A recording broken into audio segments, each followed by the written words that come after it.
नमस्कार साथियों, कर्म सुकौशलम यूट्यूब चैनल पर आपका स्वागत है। तो यूजीसी नेट की जब हम तैयारी कर रहे हैं उसके यूनिट 1 का अगला टॉपिक है हमारा नारद भक्ति सूत्र में योग। नारद भक्ति सूत्र में योग। तो आज हम देखेंगे कि नारद भक्ति सूत्र में किस प्रकार के योग की और योग उसके किस स्वरूप की व्याख्या की गई है। तो नारद भक्ति सूत्र ये हिंदुओं का एक परम धार्मिक और जो है नारद मुनि द्वारा इसकी रचनाकार कौन है? स्वयं नारद मुनि जी, नारद ऋषि।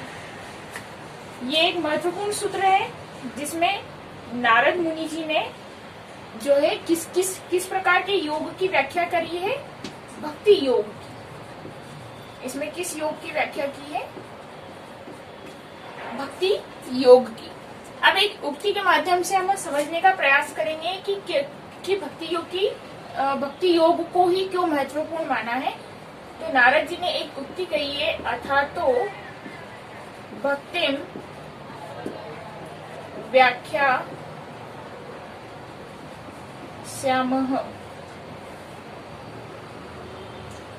नारद भक्ति सूत्र की रचना नारद मुनि ने करी और उसमें किस योग की प्रधानता है? भक्ति योग की। नारद भक्ति सूत्र में अथा तो भक्ति व्याख्या श्यामः। नारद मुनि जी जो थे वो प्रकांड पंडित थे और सभी तत्वों के ज्ञाता थे, महान जो है ज्ञानी थे।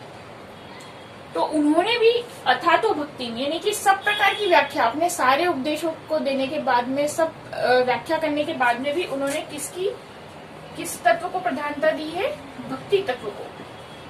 उन्होंने कहा है कि उन्होंने अपने जितने भी उपदेश करे हैं तो उसके अंत में उन्होंने कहा है कि इन सब में श्रेष्ठ कौन सा है? भक्ति तत्व ही सबसे श्रेष्ठ है। तो अब हम देखते हैं कि भक्ति के किस स्वरूप की, भक्ति योग में भी भक्ति के कई प्रकार है, तो भक्ति के कौन से प्रकार की व्याख्या करी है। तो जो नारद भक्ति सूत्र के मैं 2 सूत्र लेकर के आए हूँ जिनसे हम ये स्पष्ट करने का प्रयास करेंगे कि कौन से योग को श्रेष्ठ माना और उस जैसे भक्ति योग को, तो उसके किस स्वरूप को उन्होंने श्रेष्ठ कहा है। तो एक सा त्वस्मिन् परम प्रेम रूपा, ये नारद भक्ति सूत्र का दूसरा ही सूत्र है ये, जिससे ये स्पष्ट हो रहा है स्वात्वस्मिन् परम प्रेम रूपा, जिसमें नारद मुनि जी क्या कह रहे हैं कि भक्ति के तो कई प्रकार है लेकिन उसमें सबसे श्रेष्ठ कौन सा है? प्रेम रूपा। यानी कि कौन से स्वरूप की बात करी उन्होंने? प्रेम रूपा भक्ति की बात करी है। भक्ति के कौन से स्वरूप की? तो प्रेमा भक्ति की, प्रेम स्वरूप की।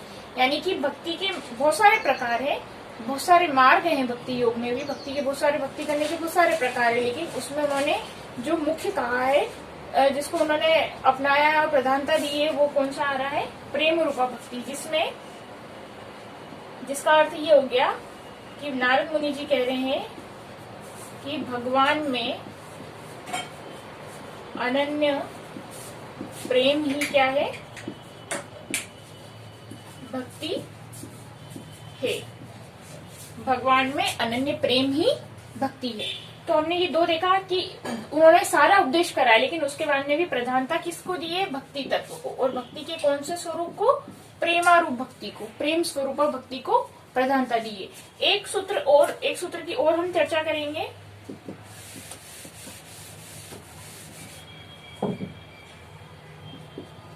सा तू कर्म ज्ञान योगेभ्यः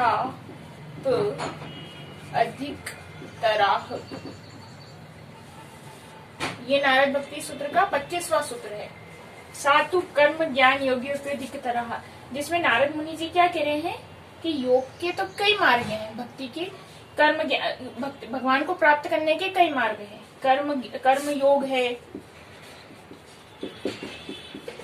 ज्ञान योग है, लेकिन उसमें इस उक्ति के माध्यम से फिर स्पष्ट कर रहे हैं कि कर्म योग भी है, ज्ञान योग भी है, लेकिन फिर भी सबसे श्रेष्ठ कौन सा है? भक्ति योग। तो हमारा इस विषय से सबसे ज्यादा प्रश्न, सबसे जो निष्कर्ष निकल कर आया, तो नारद भक्ति सूत्र में क्या किसकी प्रधानता है?